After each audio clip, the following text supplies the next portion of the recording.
Здравейте, приятели! Това е Медитация и чай, а аз съм Пламен. Днес ще ви занимавам с една тема относно темата за лечителите. Темата за лечителите, или по-точно това, което ще визирам сега, е темата за духовните лечители, енергийните лечители, лечителите, които работят на енергийно и на духовно ниво.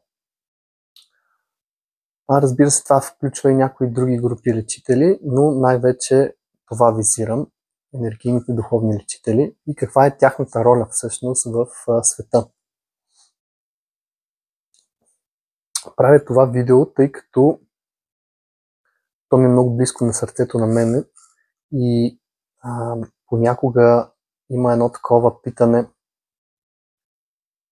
как точно енергийният лечител помага на човека и всъщност дали това е правилно. Тоест, понякога има и въпроса дали той пък не се намесва в свободната воля, в съдбата и така нататък на самия индивид, на самата душа, доколко това има смисъл и доколко е правилно.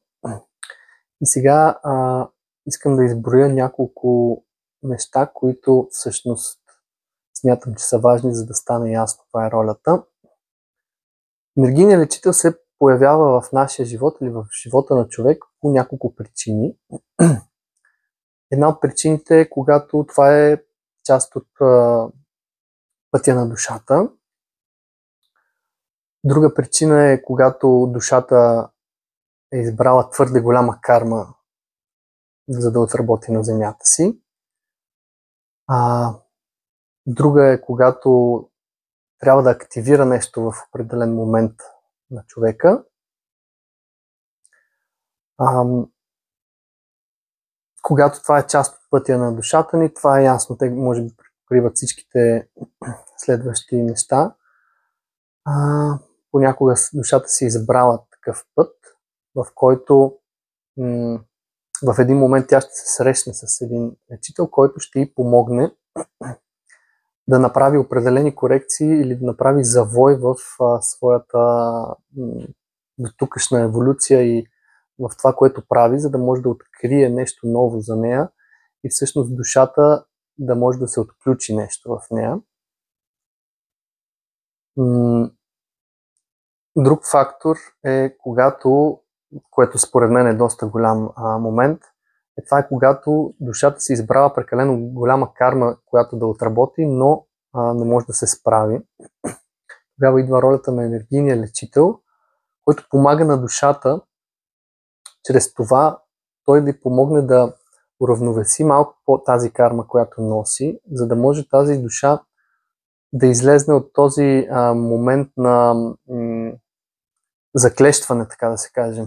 Може една душа просто да е дошла тук с много оптимистични заложби, да си е казала отгоре в небето: това е тук много яко, ще отида, ще направя и това, и това, и това. Има много души, които са доста авантюристично настроени и смятат, гледайки от другата перспектива, че всъщност много лесно ще се справят с много неща, защото така им изглежда, но когато дойдат на земята, всъщност доста се променят нещата.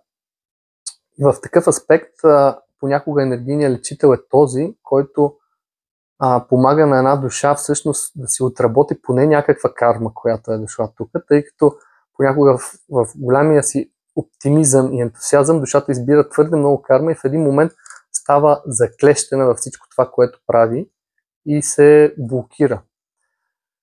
И този блокаж всъщност прави невъзможен под една или друга форма чисто нещата, които се случват на душата, да не може да продължава да обработва живота си и да влиза в една дупка, от която не може да излезне.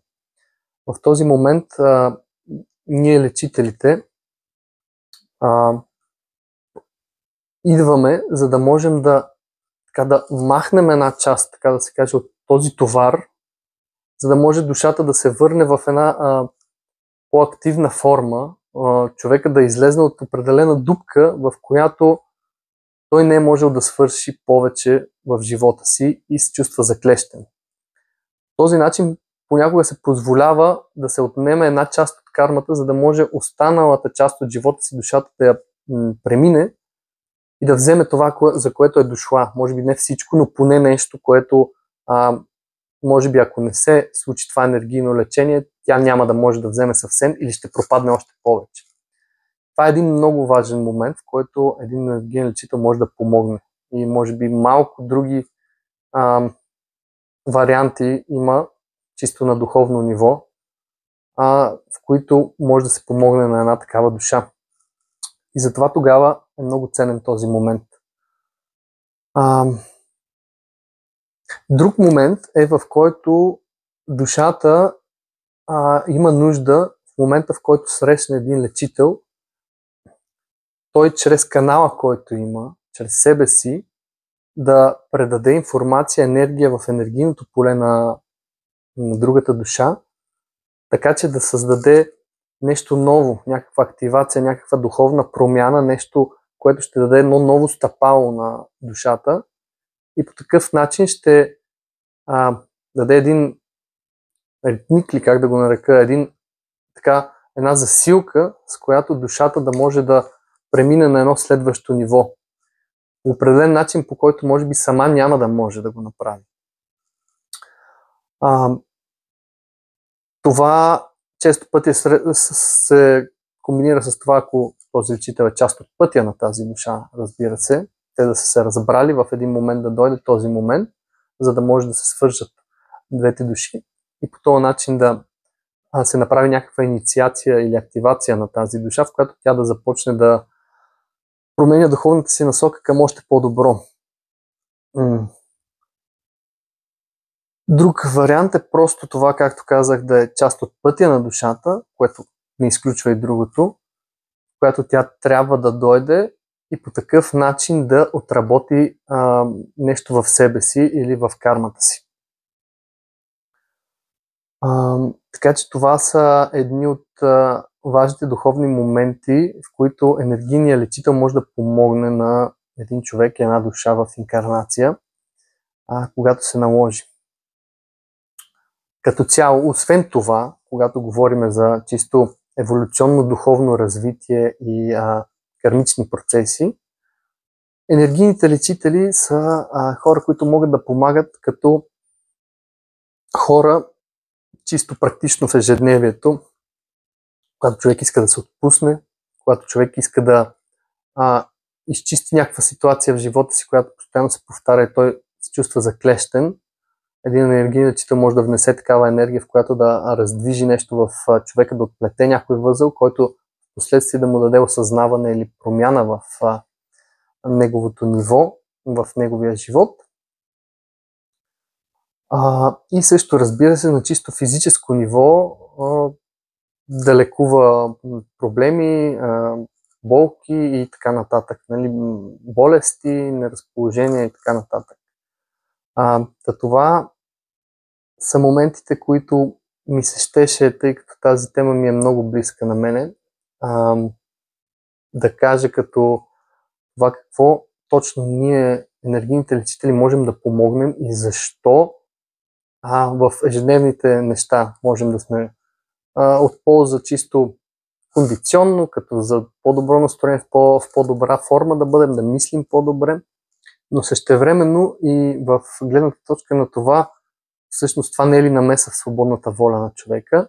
Да, това може да бъде намеса в свободната воля на човека, но когато става дума за лечение, а не за направа на негативни въздействия, всъщност тези духовни процеси се позволяват, тъй като понякога са част от пътя на душата или спешна помощ на душата, когато тя е била твърде авантюристична в взимането на товар, който да отработи. И така, това бяха няколко неща, за които исках да ви споделя и от света на енергийното лечение и по какъв начин то може да ни бъде от полза. То може да бъде, както аз го формулирам някой път, като един масажист, например.